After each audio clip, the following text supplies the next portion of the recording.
Credit Suisse is the worst banking collapse ahead. The financial world has been debating how much of a pickle Credit Suisse, Switzerland's second largest bank, is in, way before the bank announced a radical reorganization of its investment bank in October.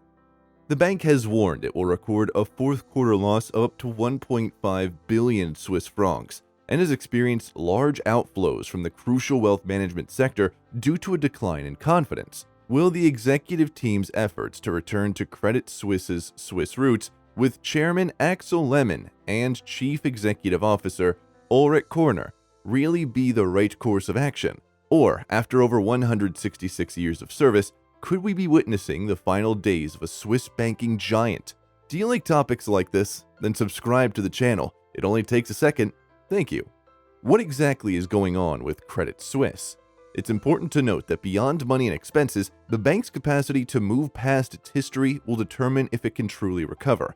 Other notable corporations have experienced crises in the past, but what makes Credit Suisse really stand out is how frequently it brushed the incidents off as isolated incidents and rapidly resumed operations. The pressure from years of controversy and poor management is compounded by the dilution from capital raising, which Credit Suisse is already dealing with as it battles its longest run of shares decline ever. The company has also been disrupted by top-level investor exits in addition to high deposit outflows. It recently lost Young Jin Yi, the deputy head of wealth management for Asia, to Deutsche Bank AG, along with several other private bankers who left the competing companies. Christian Meissner, the head of the bank's investment division, has also indicated an exit. Credit Suisse is struggling with restructuring that would eventually result in the loss of thousands of jobs. Notably, without a government bailout, it's one of the rare banks that is in a worse situation now than it was when it emerged from the global financial crisis in 2008. During the first few weeks of the quarter, customers of Credit Suisse Group AG withdrew as much as 84 billion Swiss francs, which is $88.3 billion from the bank, highlighting lingering concerns about the bank's restructuring efforts in the wake of years of scandals. For months, there have been rumors that the bank intends to revamp its investment banking activities and perhaps divide itself into different divisions, one of which would be responsible for selling and unwinding risky assets. Most of these were confirmed as early as October. So why is Credit Suisse in a pickle? Following the strategy presentation in October, the bank set the price at 32% discount to its stock value. As a bank globally deemed too big to collapse, Credit Suisse is compelled to earmark funds in case of an emergency and also be prepared to bear the consequence of its much-needed restructuring. Numerous factors led to its current state, in addition to a loss of 992 million Swiss francs in the first half of 2022. Credit Suisse's investment bank lost 3.7 billion Swiss francs in 2021. The collapse of the U.S. fund Archegos, which cost Credit Suisse more than $5 billion, had an impact on it. The bankruptcy of British financial business Greensill, in which almost $10 million had been invested through 4 funds at the same time, shook its asset management division. Credit Suisse was able to surpass other European rivals by acquiring First Boston for $300 million in capital infusion. As a result, Credit Suisse is now a worldwide financial behemoth with close ties to Wall Street. The former First Boston brand was finally dropped in 2006 to forge a distinctive identity at Credit Suisse. Subsequent executives of the Swiss lender also emerged Wall Street professionals with its more muted army of private bankers. Over several years, the investment bank contributed more than half of the company's revenue and made a lot of money. However, the bank also suffered losses, totaling billions of dollars during the global financial crisis. They ultimately adopted a culture of risk-taking propelled by lofty profit goals and the desire for significant bonuses. This culture permeated throughout the private bank and set the stage for an inexperienced employee to commit expensive fraud. It would be these scandals of fraud that begin to poke holes in the bank's boat. So let's take a look at one of these cases of fraud that came to light. Patrice Lescardrin, a former Credit Suisse banker, committed suicide in 2020, 2 years after being found guilty of fraud and severe misconduct. Supervisors reportedly warned Lescardrin verbally and in warning for violating the bank's compliance guidelines repeatedly. Among the violations were making unapproved payments, disobeying the Know Your Customer ethical guidelines, and getting ahead of client orders.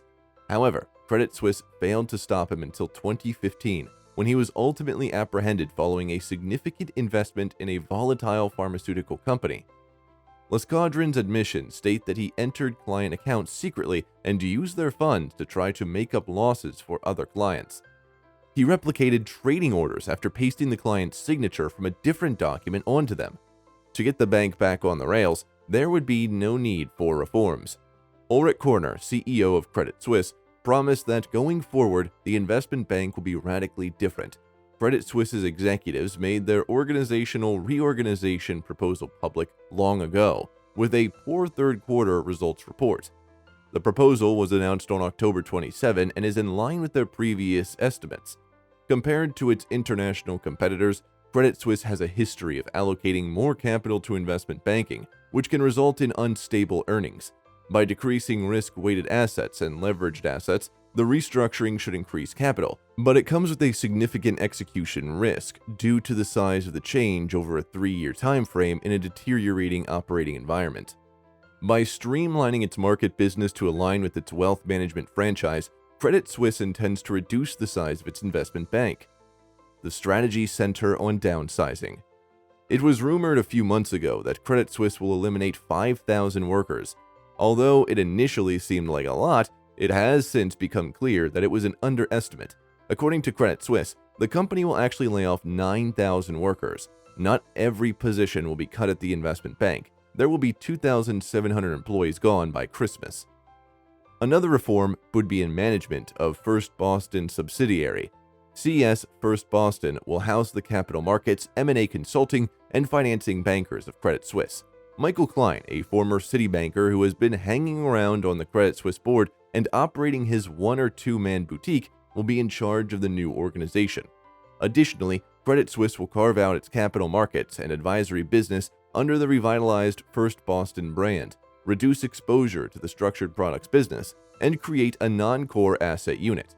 Longer term, the new plan ought to produce a more uniform group with earnings that may be invested to sustain growth. Also, CS First Boston will depend on Credit Suisse's existing market operation, even though it will be a distinct company.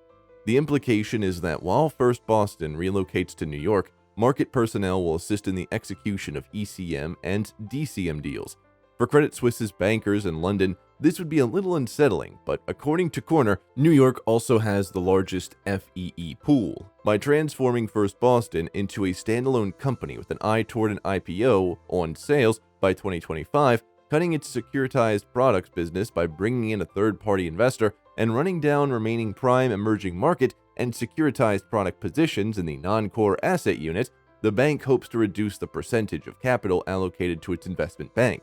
The goal is to raise the capital allotted to its core asset management, Swiss Bank, and wealth management businesses to 55% by 2025 from 50% at the end of the third quarter of this year. Other issues had included heavy losses from Credit Suisse's capital-hungry investment banking division, which caused the company to go into the red, overshadowing its other, more reliable businesses like wealth management and Swiss domestic banking. The sale of the renowned Savoy Hotel in Zurich's financial sector was even characterized as a rush for liquidity by a few industry experts, but others contend that the proceeds would not be sufficient to resolve any significant liquidity issues. Credit Suisse does not need to raise the money necessary to complete the essential restructuring and safely exceed its regulatory capital targets, even if it's not in danger of failing. It currently doesn't have many visible possibilities. The issue is that the bank will need to invest a significant amount of cash in restructuring its business, and it also may need to face future losses or legal action arising from past scandals or other riskier assets. The bank has posted net losses in each of its most recent 2 quarters, so it's currently producing a lot of capital, at least for now, and we hope it continues to for the sake of its clients. Support this channel by subscribing and giving the video a thumbs up. We would love to see you again. Thanks for watching.